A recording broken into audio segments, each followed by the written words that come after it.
లేని రుణం ఇస్తారా? ఏ రకమైన పద్ధతుల్లో మీరు మహిళలకు వడ్డీ లేని రుణం అందిస్తారు అంటే ఆనాటి బీఆర్ఎస్ ప్రభుత్వం ఇచ్చిన జీవో 15కు అనుగుణంగా జీవో 27 12/3/2015లో బీఆర్ఎస్ ప్రభుత్వం ఇచ్చిన జీవో ప్రకారమే 5 లక్షల రూపాయల వరకు మాత్రమే వడ్డీ లేని రుణం వర్తిస్తుందో అని ఇదే అసెంబ్లీలో చెప్పారు.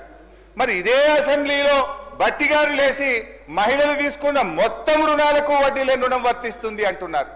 అంటే మహిళా మంత్రి సీతక్క గారు చెప్పింది నిజమా? ఆర్థిక మంత్రి బట్టి గారు చెప్పింది నిజమా? ఎంతకాలం మహిళలు ఈ రకంగా మోసం చేస్తారు?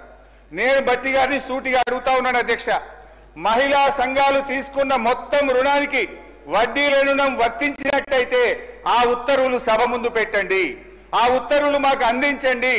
లేదంటే ఈ సభను తప్పుదో పట్టించినందుకు, మహిళా లోకాన్ని మోసం చేసినందుకు బేషరతుగా క్షమాపణ చెప్పాలని చెప్పి నేను డిమాండ్ చేస్తా ఉన్నాను అధ్యక్ష. అధ్యక్ష, తన బడ్జెట్ ప్రసంగంలో పోయినసారి ఈసారి పేజ్ నంబర్ 35లో స్కూల్ యూనిఫామ్లు కుట్టినటువంటి మహిళా సంఘాలకు కుట్టు ఛార్జీల కింద 50 నుంచి 75 రూపాయలకు పెంచాం, 75 రూపాయలు మహిళా సంఘాలకు అందించామని చెప్పి బడ్జెట్ ప్రసంగంలో పోయినసారి చెప్పారు, ఈసారి కూడా చెప్పారు అధ్యక్ష.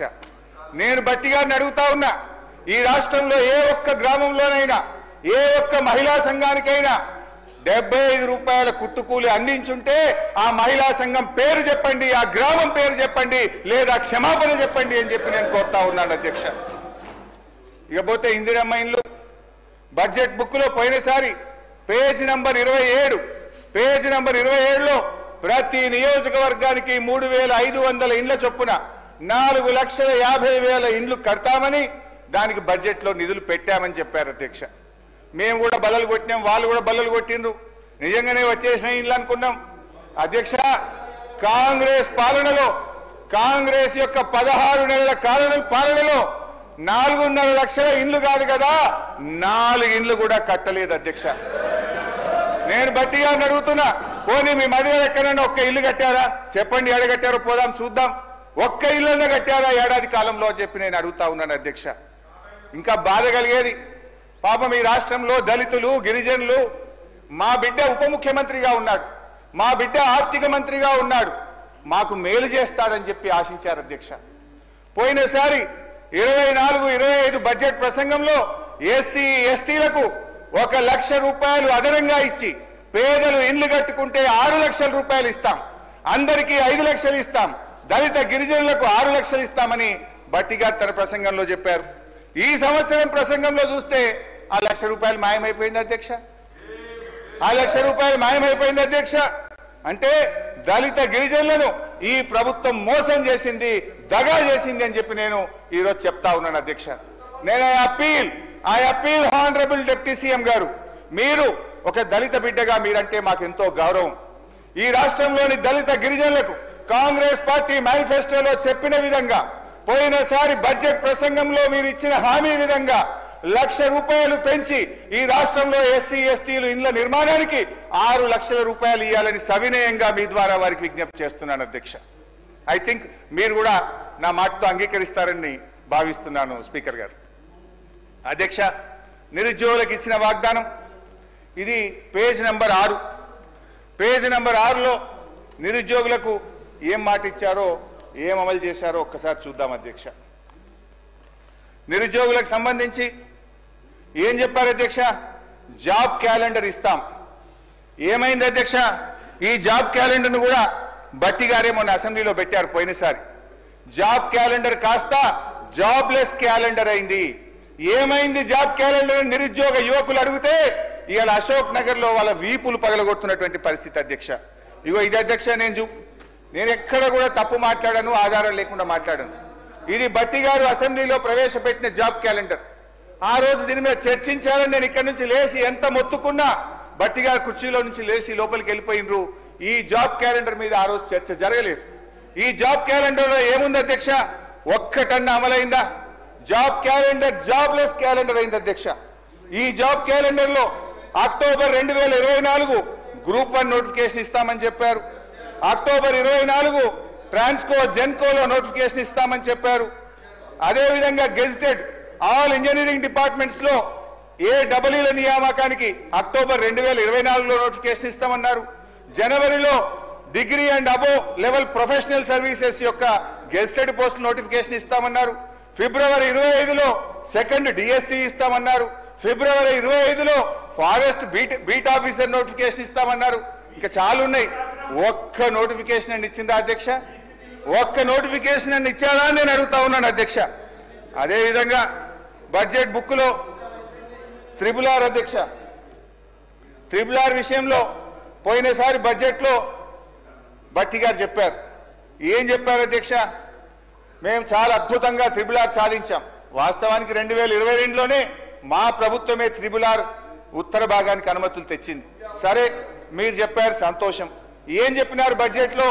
దీని నిర్మాణానికి తగిన భూమి సేకరించడానికి ప్రయత్నం జరుగుతా ఉంది. దీనికోసం బడ్జెట్ లో 1525 కోట్ల రూపాయలు పెట్టానని భట్టి గారు చెప్పారు. నేను అడుగుతా ఉన్న, ఏడాది అయిపోయింది, మళ్ళీ బడ్జెట్ పెట్టారు. ఒక్క రూపాయన్న చెల్లించారా? ఒక్క ఎకరమన్న భూసేకరణ చేశారా? ఒక్క కిలోమీటర్ అయినా రోడ్డు వేశారా? అంతా అబద్ధం అధ్యక్ష. ఇకపోతే ఇరిగేషన్ రంగంలో భట్టి గారు పేజ్ నంబర్ 62 పోయినసారి 2024-25 తన బడ్జెట్ ప్రసంగంలో ఈ ఆర్థిక సంవత్సరంలో 6 పెండింగ్ ప్రాజెక్టులను పూర్తి చేస్తాం, 6.5 లక్షల ఎకరాలకు నీళ్లు ఇస్తామన్నారు. నేను అడుగుతా ఉన్న భట్టి గారు, ఏ 6 ప్రాజెక్టులు పూర్తి చేశారో 6 ప్రాజెక్టుల పేరు చెప్పండి, ఎన్ని ఎకరాల ఆయకట్టు ఇచ్చారో వివరాలు చెప్పండి అని చెప్పి నేను మీ ద్వారా భట్టి గారిని కోరుతా ఉన్నా అధ్యక్ష. అంకెల గారడి తప్ప అమలు ఉండదా అని చెప్పి నేను మిమ్మల్ని అడుగుతా ఉన్నా అధ్యక్ష.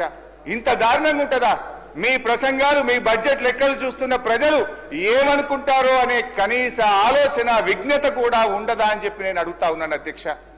బడ్జెట్ అంటే అధ్యక్ష లెక్కలు కాదు, బడ్జెట్ అంటే అంకెలు కాదు, బడ్జెట్ అంటే ఒక భరోసా, బడ్జెట్ అంటే రాష్ట్ర భవిష్యత్తు, బడ్జెట్ అంటే బ్రతుకుదెరువు, బడ్జెట్ అంటే బాధలు తీర్చాలి.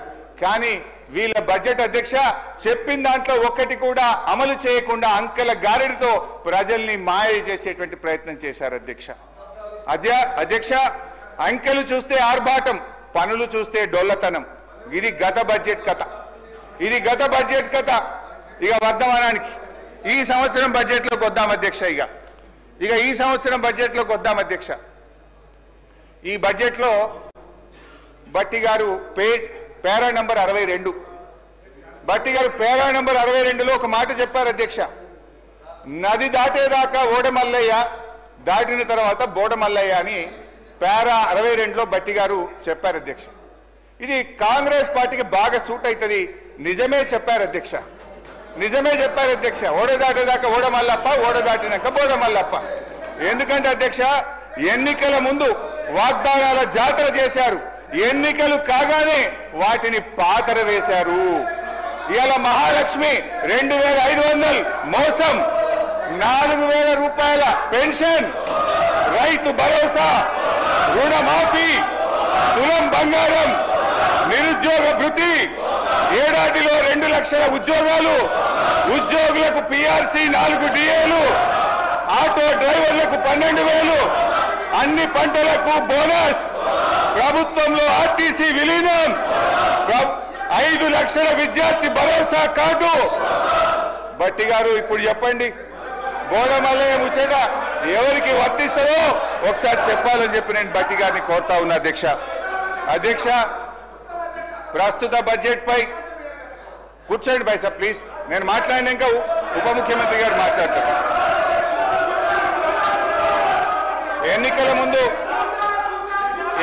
ముందు ఒక ప్రముఖ టీవీ ఛానల్ ఇంటర్వ్యూలో భట్టి గారు, ఒక జర్నలిస్ట్, రాష్ట్ర ఆదాయానికి మీరు చేస్తున్న వాగ్దానాలకు మధ్య తీవ్ర అంతరం ఉంది, ఎలా అమలు చేస్తారని అడిగారు అధ్యక్ష. భట్టి గారు జవాబిస్తూ, మా కాంగ్రెస్ పార్టీకి 100 సంవత్సరాల అనుభవం ఉంది, ఆదాయం ఎలా పెంచుకోవాలో మాకు బాగా తెలుసు, మా వ్యూహాలు మాకున్నాయి, ఆదాయాన్ని పెంచుతాం, హామీలన్నీ నెరవేరుస్తామని చాలా కాన్ఫిడెంట్ గా ఆ రోజు ఎన్నికల ముందు భట్టి గారు చెప్పారు. ఎన్నికల ముందు చెప్పారు, ప్రజల్ని నమ్మించే ప్రయత్నం చేశారు అధ్యక్ష. అయితే ఈ 15 నెలల ఆచరణలో ఏం జరిగిందో, ఏం ఒరిగిందో మనతో పాటు రాష్ట్ర ప్రజలందరికీ తెలుసు. వాస్తవిక బడ్జెట్ అంటూ డాంబికంగా ప్రవేశపెట్టిన గత బడ్జెట్ ఏమైందో చూశాం. ఇప్పుడు మళ్ళీ 3,04,965 కోట్ల రూపాయల బడ్జెట్ అని మరో గాలిమేడ కట్టారు. అధ్యక్ష, ఇది మోస్ట్ డిజాస్ట్రస్ రూలింగ్, ఇది most disappointment budget. Congress disastrous పరిపాలన వల్ల రాష్ట్ర ఆదాయం మీద నెగటివ్ ఎఫెక్ట్ చూపిస్తుంది. రాష్ట్ర ఆదాయం అంతకంతకు క్షీణిస్తా ఉంది. మరి అనుభవం గల్ల బట్టి గారు ఇప్పుడు ఏం చేయాలి చెప్పాలి ఈరోజు. ఎందుకంటే అయితే తమ యొక్క పరిపాలనా వైఫల్యాలను సరి చేసుకోవాలి, లేదంటే రేవంత్ రెడ్డి గారి ఫార్ములా ప్రకారం ప్రభుత్వ భూములు అమ్మాలి. ఏనుముల వారి పాలనలో మరి ఎన్ని భూములు కథం పట్టిస్తారో తెలియదు అధ్యక్ష. ఎందుకంటే అధ్యక్ష, గచ్చిబౌలిలో 400 ఎకరాలను వేలం చేయడం ద్వారా 30,000 కోట్లు రాబట్టాలని నిర్ణయించారు. ఇప్పటికే టీజీఏసీ భూములు తాకట్టు పెట్టి 10,000 కోట్ల రూపాయలు అప్పు తెచ్చారు. ఇప్పుడేమో హెచ్ఎండిఏ ఆస్తులు తాకట్టు పెట్టి మరో 20,000 కోట్ల అప్పు తెస్తామని మొన్ననే అసెంబ్లీలో సమాధానం చెప్పారు. హెచ్ఎండబ్ల్యూఎస్ఎస్ జిహెచ్ఎంసీ ఆస్తులు తాకట్టు పెట్టి మరో 20,000 కోట్లు అప్పు తెచ్చే ప్రయత్నం చేస్తున్నారు. హౌసింగ్ బోర్డు భూములు అమ్మకం ఇప్పటికే షురువైపోయింది.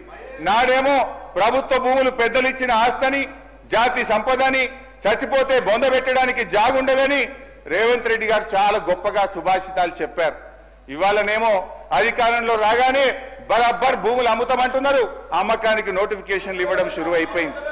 అధ్యక్ష, అమ్మొద్దని ఆక్షేపించిన నోటితోనే ఇవాళ భూములను అర్రాస్ పాట పాడుతా ఉన్నారు అధ్యక్ష. దీన్ని వాటన్ తీరు మాట్లాడే దిగజారుడు రాజకీయం అంటారు అధ్యక్ష. మొత్తంగా 50,000 కోట్ల రూపాయల ఆస్తులు తాకట్టు పెట్టి లేదా ఆస్తులు అమ్మడం ద్వారా భూములను ఆస్తులను 50,000 కోట్లను సమీకరించే ప్రయత్నం చేస్తున్నారు. అంటే ఏంది అధ్యక్ష, అందిన కాడికి అప్పులు చేసుడు, విచ్చలవిడిగా భూములమ్ముడు, ఇదేనా మీ మార్కు పాలన అని అడుగుతా ఉన్నా. తన పరిపాలన నెగటివ్ ఎఫెక్ట్ వల్ల రాష్ట్ర ఆర్థిక వృద్ధి రేటు తగ్గిపోతుంది. తన వైఫల్యాన్ని కప్పుపుచ్చుకోవడానికి ఈ మధ్య కొత్త వాదన శురు చేశారు. ఏంటంటే అధ్యక్ష, దేశమంతా ఆర్థిక మాంద్యం ఉందని, అందుకే ఆదాయం తగ్గిందని సెలవిస్తున్నారు. అధ్యక్ష, ఒక నిమిషం వినాలి సార్, మంత్రి గారు వినండి. అధ్యక్ష, కర్ణాటక, మహారాష్ట్ర, తమిళనాడు, ఆంధ్రప్రదేశ్ సహా దేశంలో ఎక్కడా కనిపించని ఆర్థిక మాంద్యం ఇవాళ తెలంగాణలో మాత్రమే ఎందుకుంది? అంతా నాకే తెలుసు, అందుకే అంతా నాకే తెలుసని ఈ ప్రభుత్వం, ఈ ముఖ్యమంత్రి గారు అహంకారంతో, అజ్ఞానంతో, అనాలోచిత నిర్ణయాల వల్ల రాష్ట్ర ఆదాయం కుంటుపడ్డది. తన వైఫల్యాన్ని కప్పుపుచ్చుకోవడానికి ఆర్థిక మాంద్యం వచ్చిందని, ప్రపంచమే స్లో డౌన్ అయిందని ప్రవచనాలు ప్రారంభించారు. ఏ రాష్ట్రానికి లేని ఆర్థిక మాంద్యం తెలంగాణకే వచ్చిందా? మీ నెగటివ్ పాలసీల వల్ల, మీ రివెంజ్ పాలిటిక్స్ వల్ల ఈ రోజు రాష్ట్ర ఆదాయం తగ్గుతా ఉన్నది. రేవంత్ గారు పాదం స్పీకర్ సార్, మీ ధన్యవాదాలు సార్. హరీష్ రావు గారు కూడా రిక్వెస్ట్ చేస్తున్నారు. ఒకటే సార్, ఎక్కువ ఇంటర్వ్యూ అని. అరే నీకు చెప్పకముందే భయపడితే ఎట్లా? సార్ హరీష్ రావు గారు అమ్మకాల గురించి ఇతర విషయాలు చెప్తున్నారు. నేను ఒకటే మీరు పర్మిషన్ కొని సార్ ఎట్లా ఈ రాష్ట్రాన్ని సార్ ఒకటి